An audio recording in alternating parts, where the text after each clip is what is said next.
కూల్చివేతలతో పని లేకుండా కొత్త కట్టడాలను కలగనడానికి ఈ దేశమేమీ ఎడారి కాదు.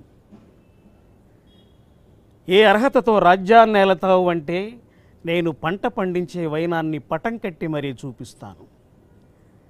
ఈ మృతకళేబరానికి ప్రాణం ఎట్లా పోస్తావు అని అడిగితే నేను చెప్పులు కుట్టే వరుస బాగా దగ్గర నుంచి చూపిస్తాను.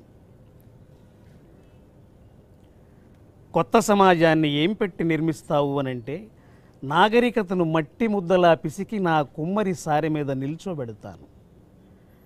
దేశానికైన గాయాల్ని ఎట్లా మాన్పగలవు అని అడిగితే నా మేకల మంద కాళ్ళలో దిగిన ముళ్లను పిన్నీసు లేకుండానే బయటకు లాగిన ముచ్చట చెబుతాను.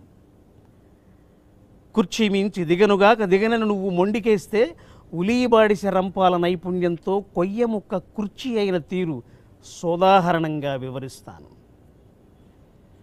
మీ పీఠాధిపత్యానికి సూచనగా జులపాలు గడ్డాలు మీసాలు చూపిస్తే నా మంగలి పొదిలోంచి కత్తి సానరాయి బయటకు తీస్తాను. అసలు ఈ నేల మీద నీ ఆధిపత్యం ఏంటని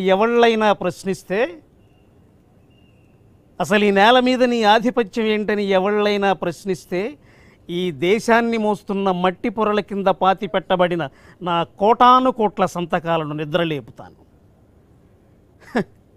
కొట్టివేతలతో పని లేకుండా కొత్త వాక్యాలు రాయడానికి ఈ దేశ చరిత్ర మరీ అంత స్వచ్ఛమైనదేవి కాదు.